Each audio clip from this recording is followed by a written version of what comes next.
வணக்கம். Illustration 33 CMA புக்ல inter பாடத்து பேர் என்னங்க? Process account. Illustration 33 from the following information prepare process account. அதாவது opening stock 800 units 6 per unit 4800 ரூபா அமௌண்ட்டுங்க. டிகிரி ஆஃப் கம்ப்ளீஷன் வந்து 100 60 40 சொல்றாங்க. அப்போ இது வந்து நம்ம என்னதான் எடுத்துக்கணும்? ரிமைனிங்கா? ரிமைனிங். ஏன் அப்படின்னா என்ன லாஜிக் இது வந்து லாஸ்ட் இயர் க்ளோசிங் ஸ்டாக்கோட வேல்யூ என்னங்க? லாஸ்ட் க்ளோசிங் ஸ்டாக்கோட வேல்யூ நம்ம எடுத்துக்கும்போது என்ன ரிமைனிங் தான் எடுத்துக்கணும். ட்ரான்ஸ்ஃபர் ஃப்ரம் ப்ராசஸ் 1 ப்ராசஸ் 1ல இருந்து என்ன செஞ்சிருக்குது வந்திருக்குது எவ்வளவுங்க? Transfer from process 1 12,000 units costing transfer to next process. என்னங்க? நார்மல் ப்ராசஸ் லாஸ் வந்து 10% சொல்றாங்க. க்ளோசிங் ஸ்டாக் வந்து என்னங்க? 1800 unit. Degree of completion for units ஸ்கிராப்டு, அதாவது டிகிரி ஆஃப் கம்ப்ளீஷன் வந்து ஃபார் ஸ்கிராப் ஆயிடுச்சு எவ்வளோங்க? 100%. லேபரா இருந்தால் எவ்வளோங்க? 50%. ஃபார் இது வந்து க்ளோசிங் ஸ்டாக். இது வந்து ஸ்கிராப்புக்கு, இது வந்து க்ளோசிங் ஸ்டாக். க்ளோசிங் ஸ்டாக் வந்து 100%, மெட்டீரியல் 2க்கு வந்து 60%, லேபர் அண்ட் ஓவர் ஹெட்டுக்கு 50%. அப்போ ரெண்டு மெட்டீரியல் இருக்குது, மெட்டீரியல் 1 and 2 இருக்குது. Material 1 and 2. ஸோ மெட்டீரியல் 1க்கு தான் 100%, 2க்கு வந்து 60% தான். அப்போ இதில் ஒரு குழப்பம் இருக்குது. ஸ்கிராப் ரிலீஸ், இந்த ஸ்கிராப் வந்து ரிலீஸ் ஆகுது எவ்வளவு? ₹1. Other information material labour and over head, இது ப்ராசஸ் அக்கௌண்ட்டுக்கு வருது. பட் அவன் என்ன கேட்குறான், அவன் என்ன கேட்டுக்கிறான்னு பார்க்கணும். ப்ரிப்பேர் ப்ராசஸ் அக்கௌண்ட் தான் கேட்குறான் இல்லைங்களா? நமக்கு தேவை ப்ராசஸ் அக்கௌண்ட். அப்போ ப்ராசஸ் அக்கௌண்ட் ஃபார்ம்ல உங்களுக்கு தெரியும் எல்லாத்துக்கும். ஸோ என்ன செய்வீங்க? ஓப்பனிங் ஸ்டாக்கு மெட்டீரியல் 1 மெட்டீரியல் 2ன்னு போடுவீங்க. லேபரு ஓவர் ஹெட்ஸ் இதுதான் போடணும். ஆனால் இதுக்கு முன்னால் நம்ம ஃபர்ஸ்ட் என்ன செஞ்சிடணும்? ப்ராசஸ் அக்கௌண்ட் போட்டதுக்கு முன்னால ஸ்டேட்மெண்ட் ஆஃப் ஈக்குவலன்ட் ப்ரொடக்ஷன் போடணும். எதுக்காக ஸ்டேட்மெண்ட் ஆஃப் ஈக்குவலன்ட் ப்ரொடக்ஷன்ஸ் போடணும்? அப்பதான் நம்ம அப்போர்ச்மெண்ட் ஆஃப் காஸ்ட்டை கண்டுபிடிக்க முடியும். ஏன்னா புரியுதுங்களே, ஈக்குவலன்ட் ஆஃப் ப்ரொடக்ஷன் கண்டுபிடிச்சாதான் எவ்வளவு வந்து யூனிட்ஸ் வந்து லேபருக்கு மெட்டீரியலுக்கு யூஸ் ஆயிருக்குன்னு தெரிஞ்சு நம்ம காஸ்ட் அப்போர்ஷன் பண்ண முடியும் எக்ஸாக்டா. ஓகேவா? ஸோ ஃபர்ஸ்ட் ஆஃப் ஆல் அந்த ஸ்டேட்மெண்ட்டை நீங்கள் போட்டுக்கணும். அது உங்களுக்கு தெரியும் நினைக்கிறேன். Input, output, equivalent productions format, material 2 and labour. இந்த ஃபார்மட்டை நீங்கள் மாற்றக்கூடாது. இதுக்கே உங்களுக்கு என்ன ஸ்டெப் மார்க் கொடுத்துருவாங்க. ஃபர்ஸ்ட் எடுத்தோடனே ஓப்பனிங் யூனிட்ஸ் இன்ட்ரடியூஸ் ரெண்டுத்தையும் கூட்டி கடைசி எங்க செஞ்சிடும்? 1200 நீங்க போட்டுறீங்க. இதுக்கு உங்களுக்கு ஒரு மார்க் கிடைச்சிடும். அதே தூக்கி அடுத்தது அவுட்புட்ல தூக்கி என்ன செஞ்சிடும்? இன்புட்ல என்ன போட்டீங்க அதே தூக்கி அவுட்புட்ல எவ்வளவு போடுறீங்க? 1800 நீங்க போடுறீங்க. 12,800 சாரி 12,800 க்ளோசிங் ஸ்டாக் ஒன்று கொடுத்துருப்பாங்க. அதையும் கணக்கிலே கொடுத்துருப்பாங்க. What is closing stock? 1800. அப்ப 12,800ல என்ன செஞ்சிருச்சு? நல்லா கவனிச்சுக்கணும். அப்ப சார் அப்போ சிம்பிள் 12,800ல 1800 போயிடுச்சு. எவ்வளவு இருக்கும்? மொத்தம் 11,000 இருக்கும். ஓப்பனிங் ஸ்டாக் எவ்வளவு? 800. அப்ப 10,200 தானே இருந்திருக்கணும். ஆனா இங்க பாருங்க நெக்ஸ்ட் ப்ராசஸ் எவ்வளவு போயிருக்குது? டிரான்ஸ்போர்ட் டு நெக்ஸ்ட் ப்ராசஸ் எவ்வளவு போயிருக்கு சார்? 9,700. புரிஞ்சுதுங்களா? நல்லா புரிஞ்சுக்கணும். எவ்வளவு போயிருக்குதுங்க? 9,700. அப்ப நம்ம எல்லாத்துக்கும் ஒரு குழப்பம் சார். இந்த இடத்துல தான் நமக்கு மிகப்பெரிய குழப்பமே வரும். அதாவது இன்ட்ரடியூஸ் ஆனது எவ்வளவுப்பா? 12,000. ஓப்பனிங் 200. ஸோ 12,800 இல்லைங்களா? ஸோ 12,800 அதுல 1,800 போயிடுச்சு. அப்ப 12,800ல 1,800 ஓப்பனிங் எவ்வளவு இருந்திருக்குது? 800. அப்ப எவ்வளவுதான் இருந்திருக்கணும்? 10,200 இல்லைங்களா? இதான் லாஜிக்ல இருந்திருக்கணும்.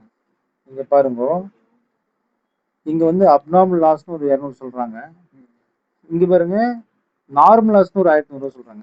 நார்மல் லாஸ் நான் சொல்லல, என்ன நடந்திருக்குது அங்கே இருக்குது. நார்மல் லாஸ் 10% சொல்லிட்டான். என்னங்க? எது மேல? Normal output. What is normal output? இவன் நார்மல் லாஸ் நல்லா கவனிச்சுக்கணும். Normal loss normal process loss 10%. இவன் 1,800 சொல்லிட்டான் இல்லைங்க? நார்மல் லாஸ் ஃபர்ஸ்ட் எப்படி 1100 அவன் சொன்னான், அப்நார்மல் லாஸ் எப்படி 200 வந்துச்சு? இது ரெண்டும் ஒரு பிக் கொஸ்டின் மார்க். புரியுதுங்களா? நான் சொல்லி தரேன், கவனிங்க. நார்மல் லாஸ் எப்படி 1100 வந்துச்சு அப்படின்றது நான் சொல்லித்தரேன். ஃபர்ஸ்ட் பாருங்க, நான் சொன்னது அதே கணக்கு தான், திருப்பி சொல்றேன், லிசன் வெரி கேர்ஃபுல்லி. 800 வந்து ஓப்பனிங் பிளஸ் 12,000 என்னது இன்ட்ரடியூஸ் பண்ணாங்க. க்ளோசிங் ஸ்டாக் எவ்வளவு? 1800. எவ்வளவு? 11,000. இதுதான் வந்து மெட்டீரியல் கன்சம்ஷன் ஆயிருக்கும் இல்லையா? இதுதான் 11% என்ன செய்யுது எனக்கு நார்மல் லாஸ் இருக்குது. நல்லா புரிஞ்சுக்கணும். Opening stock plus purchase minus closing stock it is unit produced. அப்ப இந்த யூனிட் ப்ரொடியூஸ் ஆகுறதுல எனக்கு என்ன ஆயிருக்கு? லாஸ் ஆயிருக்கு. அப்ப எத்தனை பர்சன்டேஜ்ங்க? 10%. அப்ப 1100. புரியுதுங்களா? இந்த 11,000 தான் இருந்திருக்கணும். 11,000த்துல என்ன ஆயிடுச்சு? 1100 போயிடுச்சு. எவ்வளவுதான் இருந்திருக்கணும்? எவ்வளவு இருந்திருக்கணும் சார்? 9,900. இப்ப திருப்பி நம்ம இங்க தான் வரணும். அதாவது 800 இருந்துச்சு பிளஸ் 12,000 வாங்குச்சு. அப்ப 12,800 இருந்துச்சு. Closing stock 1,800. சரி, 1,800 11,000 இருந்துச்சு. அதுல normal loss 1,100 units minus opening stock 800. Opening stock கழிக்கணும்ல? கழிக்கல. திருப்பி சொல்லி நல்லா கவனிக்கணும். 800 பிளஸ் 12,000 12,800 இதெல்லாம் கழிச்சுட்டு வரணும். ஓப்பனிங் ஸ்டாக் கழிக்கணும், க்ளோசிங் ஸ்டாக் கழிக்கணும், யூனிட்ஸ் ப்ரொடியூஸ் கழிக்கணும். யூனிட்ஸ் ப்ரொடியூஸ் 11,000 கண்டுபிடிச்சிட்டு இல்லையா? அப்போ ஒவ்வொன்றா லைனா கழிச்சுட்டு வரணும். 800 ஓப்பனிங் ஸ்டாக் கழிக்கணும். யூனிட் ப்ரொடியூஸ் பண்ணது எவ்வளவு? க்ளோசிங் ஸ்டாக் எவ்வளவு? 1,800 கழிக்கணும். யூனிட் ப்ரொடியூஸ் பண்ணது எவ்வளவு? 11,000. புரியுதுங்களா? இப்போ 800 டிஃபரெண்ட் வந்துருக்கும். இந்த லாஜிக்கே கிடையாது. திருப்பி நான் சொல்லித்தரேன், நல்லா கவனிங்க. இந்த இடத்துல தப்பா சொல்லிட்டேன் நானு. இந்த 12,800 இருக்கு இல்லைங்களா? 12,800 தெரிஞ்சிச்சுல, மைனஸ் க்ளோசிங் ஸ்டாக் தான் நான் போறோம். அப்ப யூனிட் ப்ரொடியூஸ் பண்ணது எவ்வளவு? 11,000 சொல்லியாச்சு. இந்த 11,000ல நல்லா கவனிங்க, 1,800 நார்மல் லாஸ், ஓப்பனிங் ஸ்டாக் 800. அப்ப 1,800 நார்மல் லாஸ், ஓப்பனிங் ஸ்டாக் எவ்வளவு? 800. அப்ப எவ்வளவு இருந்திருக்கணும்? 9,100. எவ்வளவு இருந்திருக்கணும்? 9,100 யூனிட்ஸ் தான் இருந்திருக்கணும். என்னங்க? 9,100 யூனிட்ஸ் தான் இருந்திருக்கணும். அப்ப நல்லா கவனிங்க, டிரான்ஸ்பர் டு நெக்ஸ்ட் யூனிட்ஸ் எவ்வளவு இருக்குது? 9,700 யூனிட்ஸ் அடுத்த யூனிட்டுக்கு என்ன செய்யுது? டிரான்ஸ்பர் ஆகுது. Work done on opening work in progress completed எவ்வளவு? 800. அப்ப 9,700ல 800 லெஸ் பண்றாங்க. அப்ப எவ்வளவு இருக்குதுங்க? 800 900. அப்ப ஆல்ரெடி அங்க எத்தனை யூனிட்ஸ் இருந்திருக்கணும்? 9,100 யூனிட்ஸ் தான் இருந்திருக்கணும். இப்ப எவ்வளவு இருக்குது? 8,900 யூனிட்ஸ் தான் இருக்குதுன்னு சொன்னா மிச்சம் 200 என்னது? Abnormal loss. ஸோ இந்த இடத்துல ஒன்றும் கன்ஃபியூஷன் கிடையாது. திருப்பி நான் சொல்லித்தரேன், வெரி சிம்பிள். ஃபர்ஸ்ட் எங்கிட்ட ஓப்பனிங் எவ்வளவு இருந்துச்சு?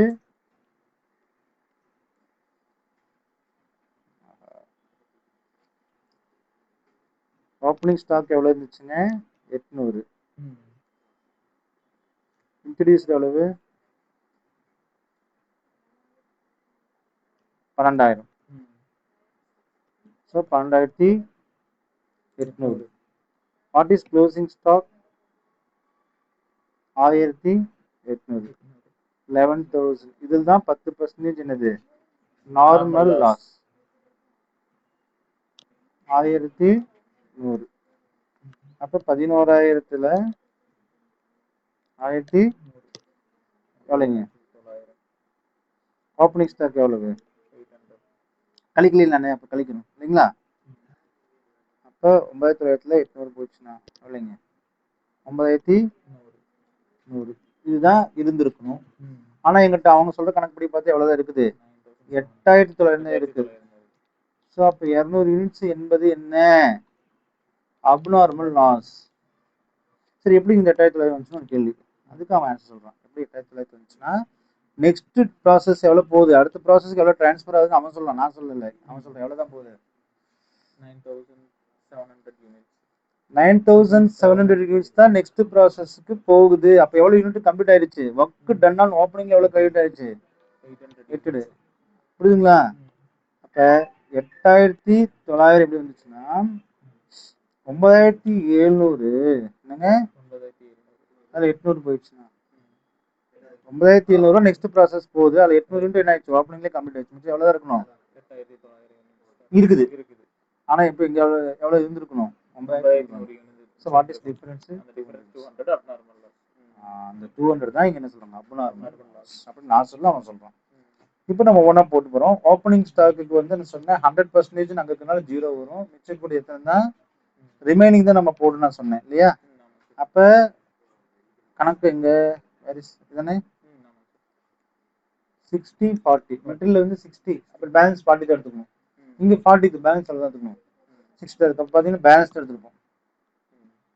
ஏன்னா 100 மைனஸ் 60, 100 மைனஸ் 40, மெட்டீரியலுக்கு வந்து 100 மைனஸ் 100. இப்போ அந்த 9100ங்கிறது வந்து நம்ம கால்குலேஷன்ல நம்ம கீழே போட்டு காமிச்சிக்கலாம். ஆமா, சம்மல்ல கால்குலேஷன் ரொம்ப நாம அது போடலை, இவன் தப்பு பண்ணிக்கிறான். But we should bring that 9100 how they calculated. அப்படி இல்லாட்டி இந்த 200 நமக்கு புரியாது. 200 நமக்கு என்ன செய்யாது, அப்படி இல்லாட்டி புரிய வைப்பேன் நான். எப்படின்னா இந்த 12800 வந்து இதெல்லாம் கழிச்சுட்டு வந்தா 800, 1100, 8900, 1000 கழிச்சுட்டு தான் வந்துருங்க. இப்படியும் போடலாம், அது வராமே பண்ணலாம், தப்பு இல்லை. 12800 வந்து அப்படி லைன் அங்கிருந்து 800 மைனஸ் 1100 மைனஸ் 8900 மைனஸ் 1800 இப்படி வந்தாலும் வந்துடும். அப்படி வந்தாலும் அது தட்டானா நம்ம புரிஞ்சுக்கிறது வந்து அந்த கான்செப்ட் தான் நீங்க புரிஞ்சுக்கணும் அப்படின்றத. சி இப்போ ஃபினிஷ்டு கூட்ஸ் இப்போ இன்ட்ரடியூஸ்னாவே ஃபினிஷ் ஆகி தான் போகுது. அப்போ எல்லாமே 100% நீங்க கவலைப்படுத்தல. 100 இதுல நீங்க கவலைப்படுத்தவில்லை. ஓப்பனிங் க்ளோசிங் மட்டும் தான் குழப்பம். அது கிளியர் ஆயிடுச்சுன்னா சம்மு கிட்டத்தட்ட 90% கிளியர் ஆயிடுச்சு. அப்போ இது வந்து 100%, இது 60-50 அசிட்டிஸ் என்ன அவன் சொல்லிக்கிறான், அதை அப்படி தூக்கி போட்ட வேண்டியதான். க்ளோசிங் ஸ்டாக் அவன் சொல்லியிருப்பானுங்க 60-50. இதுல எக்ஸ்ட்ரா ஒன்று சொல்லியிருப்பான், இந்த யூனிட் ஸ்கிராப்புக்கு வந்து சொல்லியிருப்பான். அப்போ யூனிட் ஸ்கிராப் நம்ம கன்சிடர் பண்ணணுமான்னு கேட்டா, ஏன்னா that is called abnormal loss நினைக்கிறேன். ஸ்கிராப் தான் அப்நார்மல் லாஸ். நார்மல் லாஸ்ன்னு சொல்லுவாங்க. நார்மல் லாஸ் வந்து ஏன்னா கம்ப்ளீட் ஆகி தான் போயிருக்கும், ஏன்னா அதெல்லாம் கம்ப்ளீட் ஆகி தான் போயிருக்குது. அப்நார்மல் லாஸ் நிற்கும். அப்போ அப்நார்மல் லாஸ் தான் 100%. இல்லைங்க இங்க 100% லேபர் அண்டுக்கு வந்து 50-50, அதான் வந்து 50 வந்து மெட்டீரியலுக்கு வந்து 100, லேபருக்கு 50. அதனால நீங்க என்ன இங்க 50 போடணும் படிக்கிறது. ஏன்னா இது ரெண்டு மெட்டீரியல் நீங்க அங்க புரிஞ்சுக்கணும். இப்போ மெட்டீரியல் 100% அது வந்து இது வந்து மெட்டீரியல் 1 and 2 தான் கான்செப்ட். மெட்டீரியல் 1 and மெட்டீரியல் 2 தான். நம்ம வந்து அங்கேயே போட்டுறதையும் தப்பா பெருசோ. அப்போ வந்து பாத்தீங்கன்னா ரேட்டு 100% அப்படியே 200 50%னா என்ன இருக்கும், 100 தான் வரும்ன்றது நீங்க என்ன செஞ்சுக்கணும், புரிஞ்சுக்கணும். மற்றபடி இதுல ஒன்றும் கிடையாது. நம்ம அடுத்து திருப்பி அப்போர்ஷன்மெண்ட் போறது உங்களுக்கு தெரியும் நினைக்கிறேன். ஈக்குவலன்ட் அப்ரோடேஷன் செலவு 10900, 10800, 10350. ஸோ மெட்டீரியல் 1க்கு 16350 எங்க கொடுத்துருக்கானே சம்பளம் தான் கொடுத்துக்கிறான். நீங்க டிரான்ஸ்ஃபர் 16350, மற்ற எக்ஸ்பென்ஸ்ல எங்கே கொடுத்து 10500, 20720. சரி இந்த எப்படி சார் 14500 இதுதான் கொடுத்துட்டான். மெட்டீரியல் 1க்கு தான் 16350, மற்றதுல கீழே கொடுத்துக்கிறான். இது 10900, 10500, 10380. ஓகேங்களா? சரி இப்போ ஒரு விஷயம் சார், 16670 இருந்து நீங்க என்ன இங்க 100 ரூபாய் கழிச்சிட்டீங்கன்னு ஒன்று கேள்வி கேட்பாங்க. என்னங்க ஏன் இங்க 1100 ரூபாயை கழிச்சிங்க? இது ஒரு குட் கொஸ்டின். என்னங்க இது குறிச்சு என்ன சொல்லித்தரேன், இது இம்பார்ட்டன்ட். 1100 ரூபாய் ஏன் நம்ம டிவைட் பண்ணோம் அப்படின்றது நான் உங்களுக்கு சொல்லித்தரேன். இப்போ சொன்னா உங்களுக்கு புரியாது. சம்பளம் வந்து அவங்க சொல்லித்தரேன். அது ரொம்ப முக்கியமான விஷயம் தான். எஸ். அப்ப இந்த ஓவர் ஹெட்ஸ்ல பாருங்க, ஸ்கிராப் ரியலைஸ் ஆயிடுச்சு. எவ்வளவுக்கு ரியலைஸ் ஆயிடுச்சு? 1100 ரூபாய்க்கு ரியலைஸ் ஆயிடுச்சு. எப்படின்னு நான் சொல்றேன்னா இவங்க சொல்றான் ஸ்கிராப் ரிலேஸ்டு ₹1 per யூனிட். அப்ப ஸ்கிராப் ரியலைஸ்டு எவ்வளவுங்க? ஆமா, ₹1 per யூனிட். அப்ப உங்களுக்கு எவ்வளவு ஸ்கிராப்னா 11000 நார்மல் லாஸ் ஆயிடுச்சு. இந்த நார்மல் லாஸ் நீங்க ஸ்கிராப் தான் வைப்பீங்க. 11000 × ₹1 இல்லைங்க 11,000க்கு 10% போட்டா 1100 இன்ட்டு ₹1. எங்க ₹1? they have given scrap release இது எனக்கு எதனால வந்துச்சு? ஓவர் ஹெட் காஸ்ட் எனக்கு குறையுது. லேபர்லயும் மெட்டீரியல்ல குறையல. எதுல தான் குறையுது? Cost of overhead. So அதனால அந்த வேலை நான் போட்டேன். மற்றபடி காஸ்ட் பர் யூனிட் அப்படிங்கிறதுக்கு அமௌண்ட்ல இருந்து ஈக்குவல் பண்ணி தான் போச்சு. 16,350 வகுத்தல் 10,900 இப்படிதானே போடணும். செக் பண்ணி பார்த்துங்க. தப்பு இல்லை, தப்பு எப்பயுமே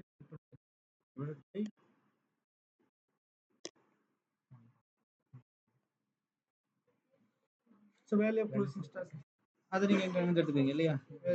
க்ளோசிங் ஸ்டாக் என்ன எடுப்பீங்க தானே? 1800, 1080, 900, 900 எங்க எடுத்தீங்க? க்ளோசிங் ஸ்டாக் எங்க? சாமி க்ளோசிங் ஸ்டாக் அதுக்கு ரேட்டு இங்க கண்டுபிடிச்சிருக்கோம். அப்ப பாருங்க 1.5 1 2 1.5 இங்க எடுத்துதான். புரியுதா?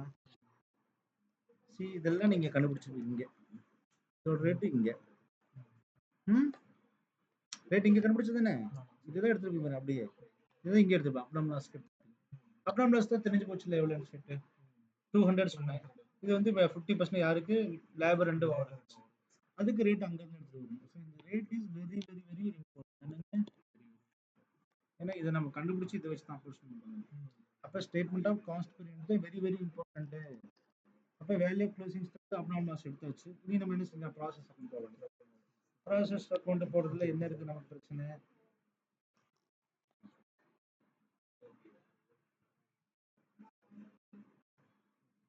பண்ணிட்டேன்.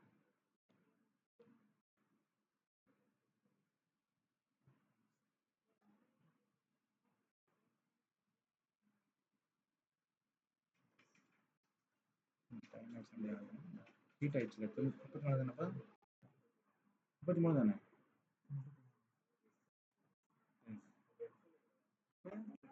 800 என்னப்பா? ஓப்பனிங் ஸ்டாக்கோட ரேட் அவர் வாண்டது அவன் நல்ல கொடுத்துருப்பான் பாருங்க. இல்லையா? கொடுத்துட்டானு இல்லையா?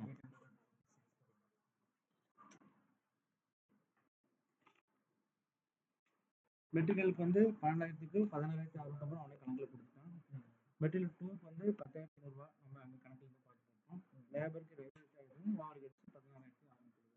இங்கே கழிச்சு ப்ராசஸ் அக்கௌண்ட் வந்து 1000 இங்கே தான் கரண்ட் கம்பெனி நார்மலஸுக்கு 1000 1000 தெரிஞ்சு போச்சு. க்ளோசிங் ஸ்டாக்கு நீங்கள் ஆல்ரெடி கண்டுபிடிச்சிருப்பீங்க. எவ்வளவு அமௌண்ட்?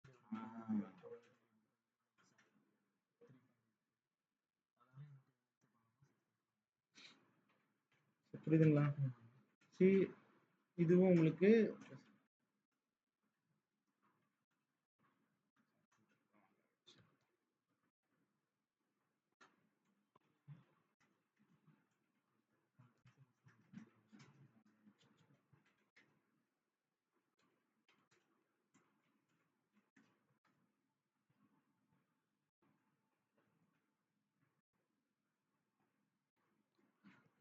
எஸ் 333. அதாவது க்ளோசிங் ஸ்டாக் எவ்வளோப்பா? அப்நார்மல் லாஸ் வந்து 850 ரூபா divide by 200 units. Closing stock வந்து 6,930 ரூபா டிவைட் பை 1,800. ஃபினிஷ்டு குட்ஸ் வந்து 60,200 ரூபா. 60,200 எங்க வந்துச்சு? இங்க தான் உங்களுக்கு குழப்பம் வரும். ஒன்றும் இல்லை, அதை நான் சொல்லித்தரேன். 69,000 வாங்கிக்கோங்க. 60,200 எப்படி வந்துச்சுங்கன்னா 69,080 ரூபாயிலிருந்து 1,100 6,930 850 செக் பண்ணி பாருங்க. 69,080 minus 1,100 minus 6,930 minus 850. So this is a balancing figure. அப்புறம் இது சொன்னாங்க. This is called balancing figure. அப்புறம் சொல்லலாம், தப்பு இல்லை. இல்லாட்டி நீங்க 60,000 இதெல்லாம் கழிச்சுன்னா 60,000 அது வந்து டிவைட் பை 9 மட்டும் இதோடைய cost it's very very very important sum. ஆனாலும் உங்களுக்கு கான்செப்ட்ல அண்டர்ஸ்டாண்ட் ஆகணும்னா நீங்க திருப்பியும் பழைய பர்சன் தான். Opening stock closing stock first கொஞ்சம் அந்த ப்ராசஸ் அப்நார்மல் லாஸ் கான்செப்ட். ஏன்னா நார்மல் லாஸ் உள்ள வந்துருச்சு. நார்மல் லாஸை விட எனக்கு இன்னும் அதிகமாக இருக்குதுங்க. இது முக்கியமான சம். ஓகே.